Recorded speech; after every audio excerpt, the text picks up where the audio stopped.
Iran spent billions of dollars building underground cities to store missiles. And those bunker busters you're seeing on your screen, well, those billions of dollars are now going up in flames. That's why the Iranian president is actually warning of an economic collapse. During a war, the regime knows they're fighting for their survival. This only means one thing: the situation is worse than anyone can imagine. Maybe they should have spent that money somewhere else, but they didn't, and now the regime is facing one of the biggest problems it has ever faced. Here's a report. It comes directly from Iran's president, who's actually warning of an economic collapse to the IRGC commanders who are running this war. The situation is getting so dire that it's creating tensions between the president of the regime and the IRGC chief, who's basically making sure that Iran can head back. The president is saying that the IRGC's approach is not working out. He's against Iran attacking other Gulf countries, and he's against Iran escalating this war.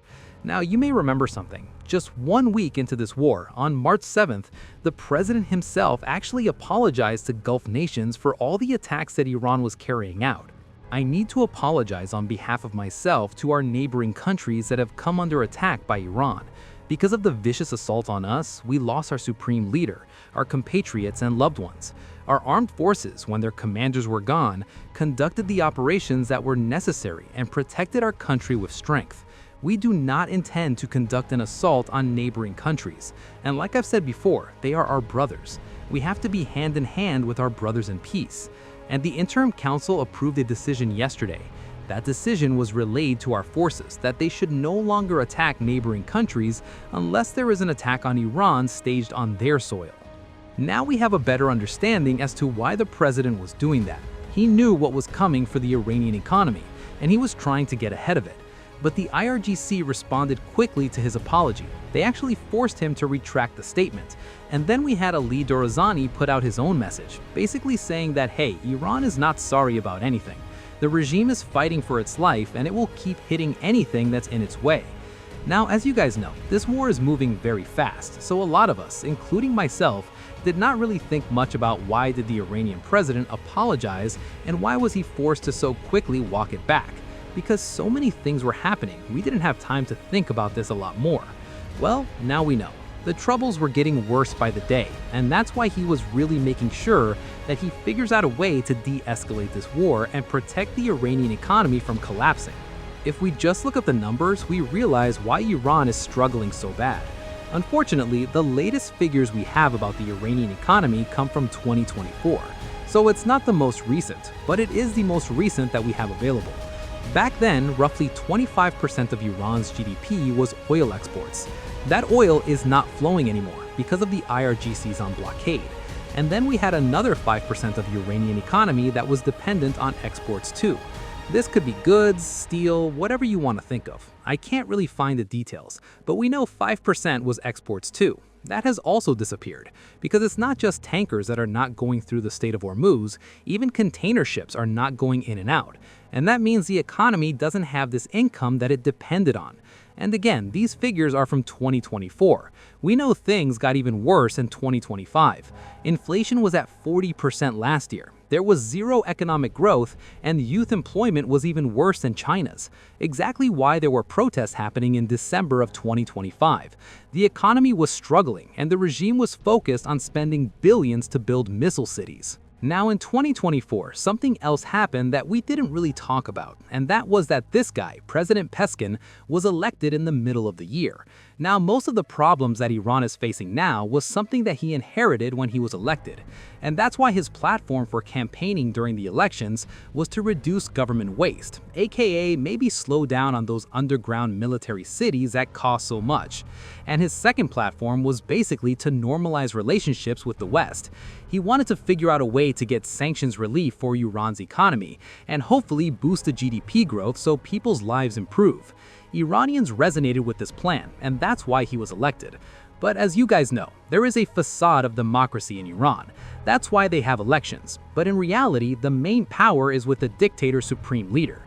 So guess what? Even though the Iranian people elected this guy, the supreme leader did not let him pursue his most important policy.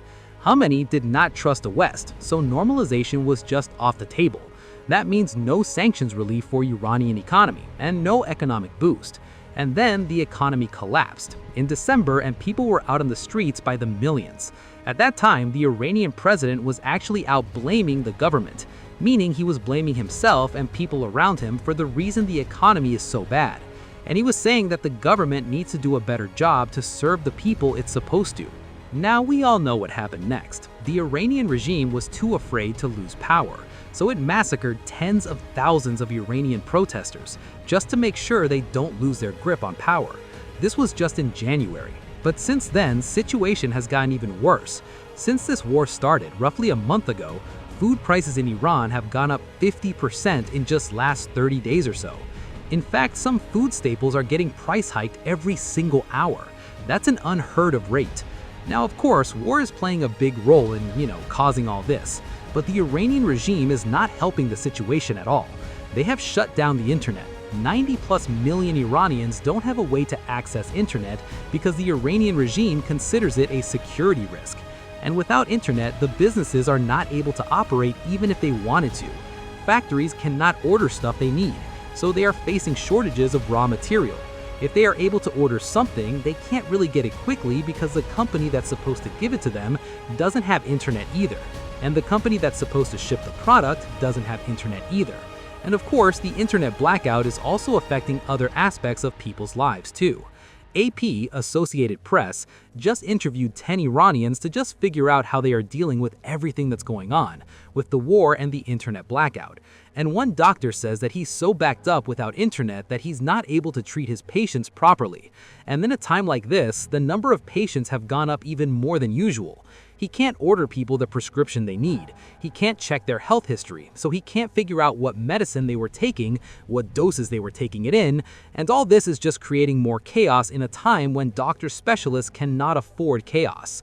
And of course, without internet, people can't order anything online. So businesses that operate mostly online or even in part online, they are suffering. They're not getting any orders.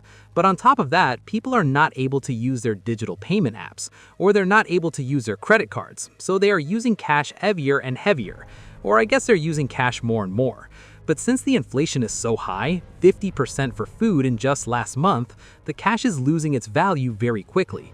Now, of course, this was happening. This was something that was happening even before the war. But during the war, the things have gotten even worse. And that's why before the war, Iran launched a 5 million rial node so people can use this to buy whatever they need. 5 million rials in just one singular node. Guess what? Just 2 days ago, they had to increase the valuation or increase the denomination of this node. Now they have launched a 10 million rial node just to deal with the inflation that's just growing all throughout the country. Now this is something we actually covered on this channel, so take a look at our coverage. Iran is printing money like there's no tomorrow because, well, for many people, tomorrow is looking very uncertain. With missiles hitting banks and the national airspace locked down, Iranians are terrified their credit cards and phone apps will go dead at any moment. And that panic is triggering a massive run on cold hard cash, which is in short supply. The government's answer to this panic is their boldest move yet, a brand new 10 million rial banknote, the largest they've ever printed. This bright pink bill is only worth about $7. As these bills hit the streets, lines at banks stretch for blocks. Some people are waiting in line for hours, only to walk away with 30 million rials. It's not much, but it'll keep them going for a few days if the machines stop working. Iranians have a good reason to worry. Because of the chaos, imports are getting expensive. Food prices have more than doubled, and inflation is sitting at 47%. Iranians remember how fast the system fell apart last time, so they aren't taking any chances. Even the design of the bill tells a story of a struggling economy. The central bank printed the last 4 zeros super faint and made the 10,000 stand out, a quiet signal that they eventually plan to chop those zeros off the currency for good. Now let's say if an economic collapse is coming, Iran actually has a very easy solution to make things better for the economy and of course for normal Iranians, and that is to just open up the Strait of Hormuz. Now, as we'll talk about very soon, this does create other problems for the military. But despite that, it seems Iran is actually opening up the strait slowly. Before I get into this report, just a quick reminder to hit the like and subscribe button down below. It truly does help us out in the algorithm. But now, take a look at this. 2 days ago, Pakistani foreign minister put out a public statement saying that Iran has agreed to let 20 Pakistani-flagged vessels go out of the strait. Now, there are still a lot of details we don't know of, as to whose cargo is on the ship, who's getting paid for these vessels that are going out, but one has to assume that Iran is getting something, and that's why they agreed to let these go. You can take this multiple different ways. This could be because the economy really desperately needs this, and that's why the IRGC is loosening the blockade a little bit. Or it could be like President Trump claimed, Iran gave these vessels as a gift to the United States. Now, I'm not exactly sure how true that is, but we'll find out in the coming days once we see where these vessels are actually going. If they come to the United States, maybe there is something to that gift idea. But as of right now, what's more likely is that Iran is slowly letting some tankers and ships come in and out so they can get some money flowing into the economy.